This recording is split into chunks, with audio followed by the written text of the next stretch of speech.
और चंद्रमा मिल करके ग्रहण योग का निर्माण कर रही हैं। चंद्र ग्रहण एक अशुभ घटना है जिसका प्रभाव नकारात्मक रहता है।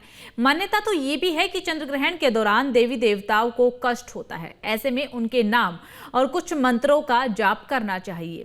साल का आखिरी चंद्र ग्रहण रात 9:58 पर शुरू हो जाएगा और देर रात 1:26 पर यह ग्रहण समाप्त हो जाएगा। उस समय इस ग्रहण की हल्की छाया पड़नी शुरू भी हो जाएगी। साल का दूसरा और आखिरी चंद्र ग्रहण आज होने जा रहा है, जिसकी धार्मिक मान्यता भी है और कई तरीके की पूजा पाठ इसके बीच में होती है। हमारे साथ बात करने के लिए पंडित राकेश जो है चतुर्वेदी जी, हम सीधे उनसे बात करते हैं और समझते हैं कि आखिर किस तरीके से आज का पूरा दिन जाना है। कि पंडित जी, हम देख रहे हैं दूसरा चंद्र ग्रहण आज होने जा रहा है, धार्मिक मान्यता के हिसाब से इसको कैसे देखा जाता है? देखिए, चंद्र ग्रहण पड़ता है तो सूतक काल में भगवान को कष्ट होता है और उस समय जीवात्मा को, भक्तों को चाहिए कि भगवान के नाम का जाप करें, क्योंकि नाम जप से उन्हें शक्ति मिलती है और हमारे भी जीवन में आध्यात्म और प्रभु से मिलने की उत्कंठा और जागृत होने का भाव जागृत होता है। तो भगवान का नाम जपे, भगवान के नाम जपने से शक्ति प्राप्त होती है और भगवान को शक्ति मिलती है और पुण्य अर्जित होता है। तो सूतक काल जब रहे तो मूर्ति का स्पर्श नहीं करना चाहिए, वेद नहीं पढ़ना चाहिए, लेकिन जो आपको स्मरण है, जिसकी अनुभूति आपके स्मरण में है, तो उसका आप ध्यान कर सकते हैं, जप कर सकते हैं, हवन इत्यादि करना चाहिए और विविध शयन नहीं करना चाहिए। भोजन जो है शयन ग्रहण काल में भोजन नहीं करना चाहिए और भगवान के मंत्रों का जाप निरंतर करते रहना चाहिए। महाराज जी, छूतक काल की आपने बात करी, छूतक काल ये कितने बजे शुरू होगा और जिस तरीके से आप जपनाम की बात कर रहे हैं, वो जपनाम किस प्रकार से करना चाहिए? देखिए, सूतक काल जो है 12:57 से प्रारंभ हो जाएगा और उधर ग्रहण काल जो है 9:57 से शुरू होगा और उधर 1:26 पर इसका समापन होगा। अब हम नाम जप की बात करें तो या तो हमारे गुरु द्वारा दिए हुए मंत्र का हम जाप करें, गुरु मंत्र की माला गोपनीय रूप से माला का उच्चारण करें, मन में स्मरण करते रहें और भगवान का नाम ही, राम से बड़ा राम का नाम, तो प्रभु से बड़ा ही प्रभु का नाम है। जब प्रभु के नाम का भी अगर हम सुमरन करते हैं तब भी हम ये मंगलकारी होता है, लाभकारी होता है और जीवन के आध्यात्मिक, भौतिक और दैहिक तीनों ताप समाप्त होते हैं। दैहिक, दैविक और भौतिक तीनों ताप से जीव सदा के लिए मुक्त होता है। जी, छूतक हम देते हैं, जब छूतक लगता है तो उसके बाद से हम देखते हैं कि हमारे इष्ट देव को हम लोग सुला देते हैं, शयन काल में उनको।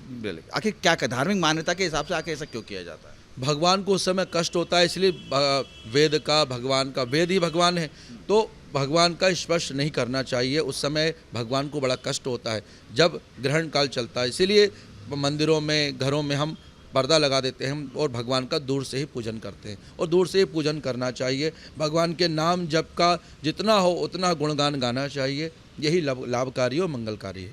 इसके साथ भी हम देखते हैं कि कई ऐसे घर हैं जहाँ पर बच्चे हैं या मरीज हैं या वृद्ध हैं, उनके लिए किस तरीके से इस दौरान जो रहना चाहिए? बालक, वृद्ध और रोगी जो है वो आराम भी कर सकते हैं। अब बालक, वृद्ध, रोगी के लिए यहाँ पर गुरुजनों ने, संतों ने और शास्त्रों में कहा है कि बालक, वृद्ध और रोगी को एक पहर पूर्व ग्रहण को मानना चाहिए, वो इस समय इसका नियम का पालन कर सकते हैं। अच्छा, जिस तरीके से हम देखें, क्योंकि कहते हैं कि भगवान को कष्ट है, धार्मिक मान्यता को क्या इसका हमारे दर्शकों को बताएंगे, आखिर क्या इसके पीछे धार्मिक मान्यता है? देखिए, धार्मिक मान्यता ये है कि जब ग्रहण काल शुरू होता है तो उस समय जब राहु ग्रसित होते हैं, चंद्रदेव या सूर्य ग्रहण लगता है, तो उस समय कष्टदायक वो समय होता है, तो उस समय स्पर्श पर प्रतिबंध है और जो शास्त्र ने बात कही उसका हमें पालन करना चाहिए। मोक्ष के बाद, क्योंकि जिस तरीके से हम देखते हैं, हम शूतक की तो हमने बात कर रही है, लेकिन मोक्ष के बाद आगे किस तरीके से पूरी प्रक्रिया रहती है धार्मिक प्रक्रिया? मोक्ष के बाद पूरे गर्भगृह को स्वच्छ करते हैं, भगवान के पुनः स्नान कराना चाहिए, उनको नए वस्त्र धारण करा के फिर भगवान की मंगलाचरण आरती ये सब इत्यादि सब किया जाता है। फिर पुनः वापस वही क्रम जो है दैनिक पूजन पाठ का, जो देवालयों में, मंदिरों में, घरों में वो क्रम चलता है। इसमें उपवास की भी मान्यता है क्या? व्रत रखना तो और भी लाभकारी होता है, क्योंकि ग्रहण काल के समय में हम कुछ पाते तो है नहीं है, सूतक काल से ही ये नियम प्रारंभ हो जाता है, तो एक तरह से व्यक्ति का व्रत प्रारंभ हो ही जाता है। स्नान ध्यान करके भगवान का हवन पूजन और ध्यान लगाएंगे तो जीवन में सब मंगल ही होगा। बहुत शुक्रिया में समय देने के लिए। तो आज चंद्र ग्रहण होने जा रहा है, उसको लेके कई धार्मिक मान्यता हैं। खास बात यह है कि जिस तरीके से सूतक के बाद ईश्वर को, भगवान को जो घर में विराजमान है, या मंदिर के पट बंद कर दिए जाते हैं और उसके बाद मोक्ष के बाद ही खोले जाते हैं। मान्यता ये भी है कि इस बीच में नाम जप करना चाहिए ताकि भगवान को कम कष्ट हो, और तमाम जो लोग हैं घर में कीर्तन करते हुए हमें दिखाई देते हैं। सहयोगी आशु के साथ तुल शर्मा, न्यूज़ स्ट्रीट, भोपाल।